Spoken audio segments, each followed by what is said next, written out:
Vous le voyez aussi comme en stature de Kabila. Corneille Nangaa aussi a dit ça dans une interview. Il dit oui, je suis le prochain président de la République démocratique. Vous parlez avec le prochain président. Bon, on peut toujours rêver, hein.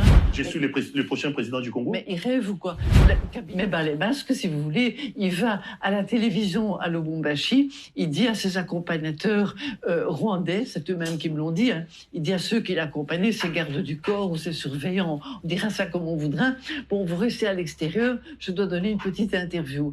Petite interview, il parle à la radio de Lubumbashi, qui va diffuser sur les ondes nationales. Et là, il dit, moi, j'irai jusqu'à Kinshasa, je serai président, et voilà ce que je veux faire du pays.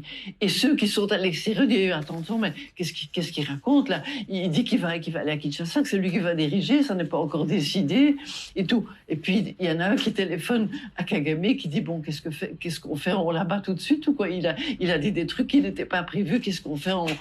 On le liquide tout de suite. Et alors, ils discutent, non, si on l'abat tout de suite, ça va faire mauvais genre, on va être embêté. Bon, allez, bon, ça va, on le garde, on le laisse aller jusqu'à Kinshasa, mais on le tient à l'œil. Mais lui, il savait ce qu'il faisait. Donc, il y avait deux agendas différents. On va parler de cet agenda, mais parce que vous parlez de Laurent Kabila qui fait une interview. J'ai vu Nangaa, on parlera de lui, faire aussi une interview comme ça chez CNN, je crois, où il disait que lui sera le prochain président de la République. C'est la même chose. Est-ce que vous le voyez aussi comme en stature de Kabila? Corneille Nangaa aussi a dit ça dans une interview. Il dit oui, je suis le prochain président de la République démocratique. Vous parlez avec le prochain président. Bon, on peut toujours rêver, hein. Quand on est à Goma, on peut toujours rêver. Il oublie que les Congolais vont pas se faire rouler deux fois, quoi. La première fois, ils ont dit bon, Laurent Désiré Kabila.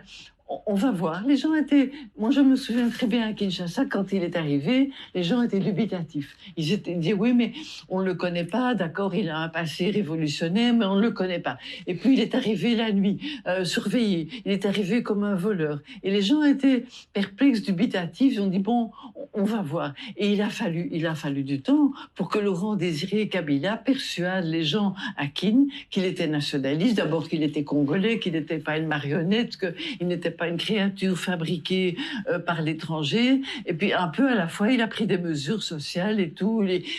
Finalement, les gens l'aimaient bien. On parlera de sa gestion. Je faisais la comparaison. Vous pensez que Corneille n'a rien à voir en termes de stature, en termes de poids avec Laurent Désiré Kabila, que c'est une erreur pour lui de dire que je suis le prochain président du Congo? Mais il rêve ou quoi?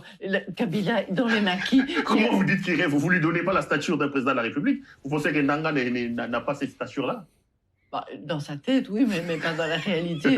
Kabila, il a quand même lutté dans son maquis, il a fait ses idées politiques déjà dans les années 60. C'était un homme qui soutenait Patrice Lumumba, qui avait cette idéologie-là, et qui arrive au pouvoir en quelle année? 30 ans après, en 1990, après tout un parcours, d'accord, de commerçant, de trafiquant, tout ce que vous voulez, mais aussi de révolutionnaire. Il a encore ses idées bien claires dans sa tête. Nangaa, il a fait quoi? Il a présidé la commission électorale indépendante, on sait dans quelles conditions, etc. Bon, et après, il n'a pas du tout le même parcours. Donc c'est une folie pour lui de croire qu'il sera président de la République et de les dire. Hein, mais c'est une illusion.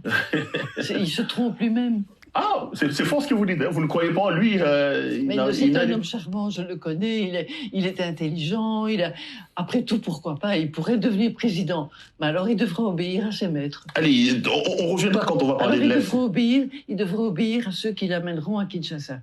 Ce que Laurent Désiré Kabila n'a pas voulu faire. Laurent Désiré Kabila n'a pas voulu obéir à ceux qui l'ont conduit à Kinshasa et il en est mort. Est-ce que Nangaa va désobéir, arriver à Kinshasa et dire maintenant c'est moi le chef et je fais tout pour le Congo et pas pour vous? Est-ce qu'il va avoir ce courage?